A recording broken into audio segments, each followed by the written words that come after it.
गिलहरी और समय का बीज। हरे भरे पेड़ों से घिरे एक सुंदर जंगल में एक छोटी सी गिलहरी रहती थी। नाम था चिंकी। वह बहुत चंचल थी, लेकिन थोड़ा डरपोक भी। जब भी कोई बड़ा जानवर उसके पास आता, वह झट से पेड़ पर चढ़ जाती और कांपते हुए अपनी पूंछ से चेहरा ढक लेती। उसे हमेशा लगता था कि वो बहुत छोटी है और इस बड़े जंगल में उसका कोई काम नहीं।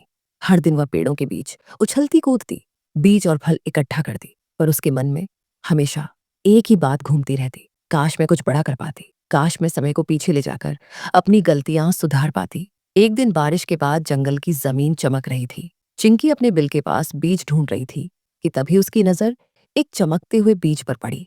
वह बीज किसी सामान्य फल का नहीं था, वह हल्की नीली रोशनी दे रहा था। जिज्ञासा से उसने उसे उठाया और अपनी छोटी हथेलियों में दबाया। जैसे ही बीज दबा, उसके आसपास की हवा थम गई, पत्तियां हिलना बंद हो गईं, पक्षियों की आवाजें गायब हो गईं।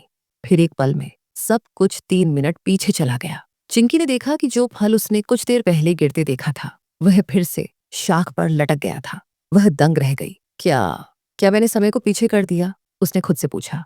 उसका दिल तेजी से धड़कने लगा। शुरू में उसने उस बीज से खेलना शुरू किया। वह गिरती हुई चीजें वापस उठा लेती, टूटे हुए अखरोट फिर से जोड़ देती और अपने दोस्तों के साथ मजाक करती। देखो, मैं जादू कर सकती हूँ। लेकिन धीरे धीरे उसने बीज को अपने कामों में इस्तेमाल करना शुरू किया।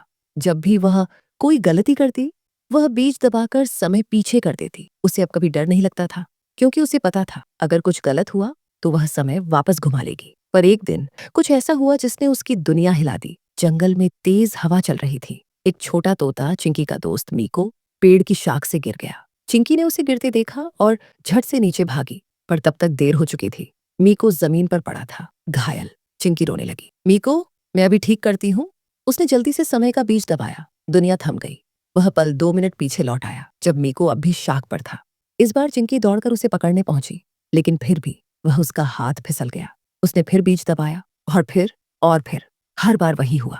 हर बार वो उसे बचाने में एक पल पीछे रह गई। उसके छोटे छोटे हाथ कांपने लगे, उसकी आंखों से आंसू बह निकले। वह समझ नहीं पा रही थी कि अगर उसके पास समय बदलने की शक्ति है, तो वह अपने दोस्त को क्यों नहीं बचा पा रही। थकी हुई और टूटी सी चिंकी उस रात जंगल की सबसे पुरानी पेड़ पर बैठी बूढ़ी उल्लू तारा के पास गई। तारा जंगल की सबसे समझदार जीव थी। चिंकी ने रोते हुए कहा, तारा दीदी, मेरे पास एक बीज है जो समय को पीछे कर सकता है, पर मैं अपने दोस्त को नहीं बचा पाई। तारा ने शांत आवाज में कहा, हर चीज जो दिखती है वो वरदान नहीं होती। कभी कभी समय को पीछे ले जाना हमें आगे बढ़ने से रोक देता है। चिंकी ने हैरान होकर पूछा, तो क्या मुझे बीज फेंक देना चाहिए?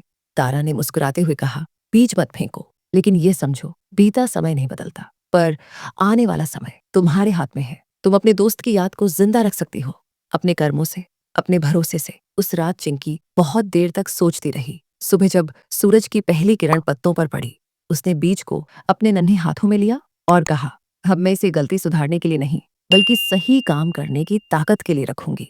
उसने बीज को अपने पेड़ के नीचे दबा दिया और बोली, अब यह बीज समय को नहीं, दिल को बदल देगा। धीरे धीरे उस जगह से एक नई बेल उग आई, जिस पर छोटे छोटे सुनहरे फूल खिलने लगे।